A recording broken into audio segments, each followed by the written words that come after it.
Assalamualaikum warahmatullahi wabarakatuh. Alhamdulillah alladzi bi ni'matihi tatimmus shalihat. Asyhadu an la ilaha illallah wahdahu la syarika lah. Asyhadu anna Muhammadan 'abduhu wa rasuluhu la nabiyya wa la rasula ba'dah. Allahumma salli wa sallim wa barik wa na'im ala nabiyyina Muhammadin wa ala alihi wa ashabihi ajma'in. Amma ba'd, ikhwani rahimani wa rahimakumullah. Kita lanjutkan hadis yang ke-895, sebuah hadis yang diriwayatkan oleh Imam Abu Dawud dengan sanad hadis yang hasan dari Bahz ibn Hakim an Abi yang Jiddih, dari bapaknya, dari kakeknya, dia berkata, qultu ya Rasulullah man abar, ya Rasulullah man abar, qala ummak, thumma ummak, thumma ummak, thumma abak, thumma al-aqrab fal-aqrab. Qala Rasulullah sallallahu alaihi wasallam, la yas'alu rajulun mawlahu min fadlin huwa 'indahu fayamna'uhu iyyah illa du'iya lahu yawmal qiyamah fadluhu alladhi mana'ahu syuja'an aqra. Aku berkata, wahai Rasulullah, kepada siapa aku harus berbakti? Maka Rasulullah sallallahu alaihi wasallam menjawab, ibumu, kemudian ibumu, kemudian ibumu. Kalau di riwayat yang lain disebutkan ayun nas bi husni sahabati. Redaksinya beda ya. Dan sanadnya sahih yang hadis yang kedua itu, ya Rasulullah, manusia yang mana yang aku harus berbuat baik kepadanya? Siapa yang paling berhak mendapatkan kebaikan dari diriku? Maka Nabi menjawab, ummuka. Qala thumma man? Qala thumma ummuk. Hadis ini berbeda, namun intinya sama. Ibumu, kemudian ibumu, kemudian ibumu, lalu ayahmu. Kemudian berbuat baiklah kepada kerabatmu yang lebih dekat, lalu yang lebih dekat. Maksudnya paman, bibi. Dan Rasulullah SAW bersabda, tidaklah seorang lelaki meminta kepada majikannya dari kelebihan harta yang dimilikinya, lalu majikannya menolaknya, kecuali kelebihan harta yang kelebihan harta yang dimilikinya itu yang dia menolak memberikannya, dipanggil untuknya kelak di yaumul qiyamah dalam wujud ular besar. Ikhwani rahimani wa rahimakumullah. An Jarir bin Abdullah al-Bajali radhiyallahu anhu annahu qala Rasulullah sallallahu alaihi wasallam, ma min di rahimin ya'ti dha rahimih fayas'aluhu fadlan a'tahu ya fayabkhalu alayhi illa akhrajallahu lahu min jahannam hayyatan yuqalu laha syuja' yatalammaz fayutawwaqu bih. Hadis ini hasan sahih dari Jarir bin Abdullah al-Bajali radhiyallahu anhu, bahwasanya ia berkata, Rasulullah sallallahu alaihi wasallam pernah bersabda, tidaklah seorang kerabat mendatangi kerabatnya, ma min dzi rahim, masih ada hubungan silaturahim, bisa jadi kakak datang kepada adiknya, adik datang kepada kakaknya, paman datang kepada keponakannya misal. Tidaklah seorang kerabat mendatangi kerabatnya meminta kelebihan yang Allah berikan kepadanya, ada keperluan, meminta tolong, meminta bantuan, padahal dia mampu.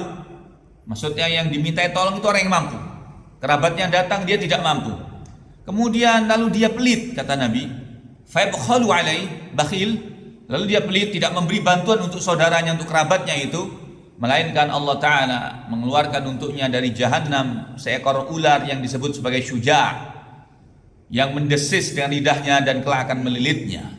Ikhwani rahimani wa rahimakumullah. Ini Nabi SAW memberikan nasihat yang keras agar setiap orang itu perhatian kepada kerabat-kerabatnya.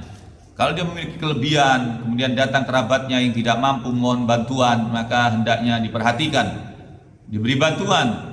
Jangan sampai berbuat bakhil, pelit, ya, mau atau acuh tidak mau perhatian.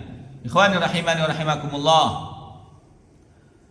Ana Barra ibn Azib radhiyallahu anhu annahu qala sami'tu Rasulullah sallallahu alaihi wasallam qala man mana'a manihah labanin aw wariqin aw hadda zuqaqan kana lahu mithla 'idqi raqabah.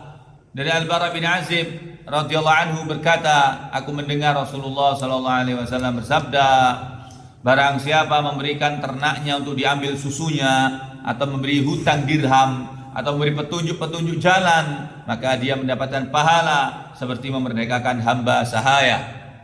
Tadi ancaman bagi yang bakhil, sekarang adalah fadilah, keutamaan bagi orang yang memberi bantuan, memberi pinjaman, memberikan susunya dari binatang ternaknya.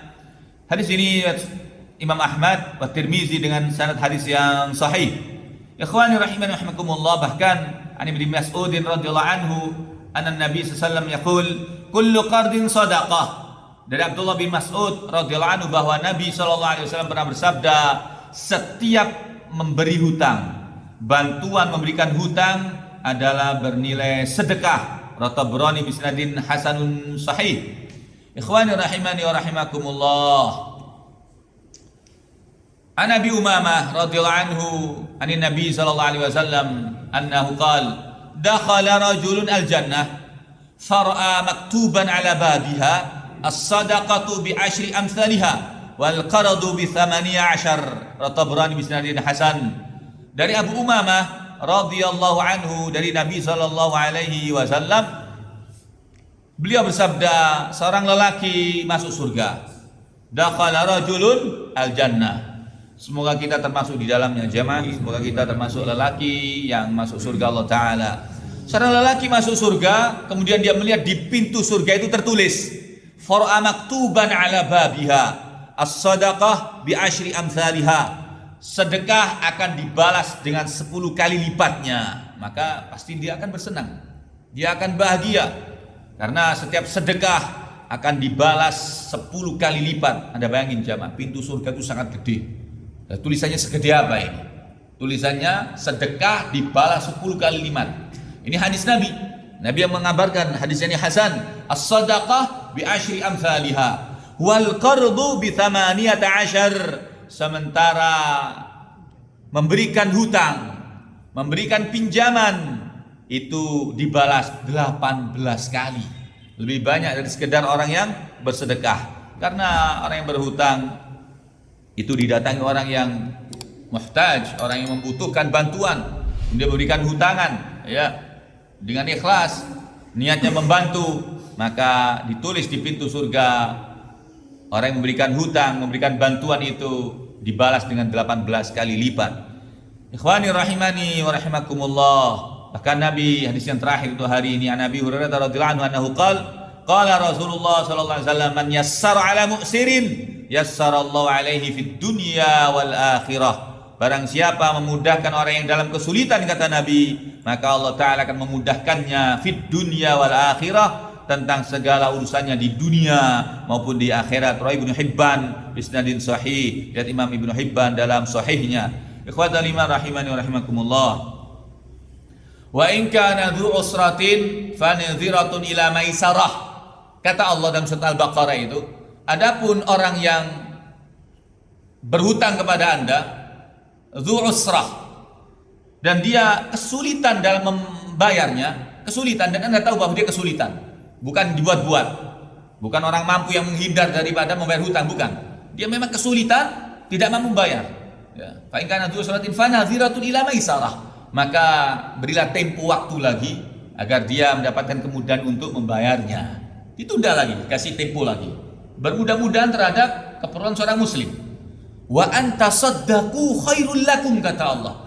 Kalau engkau ikhlaskan, engkau sedekahkan tadi itu, ya, engkau lunaskan, khairul lakum, itu lebih baik bagi kalian, kata Allah Subhanahu wa ta'ala. Maknanya dia memang sudah nggak bisa bayar jamaah, ya, dia karena sangat miskin dan Anda tahu itu, dan dia tidak dibuat-buat, maka taib wis utangmu lunas.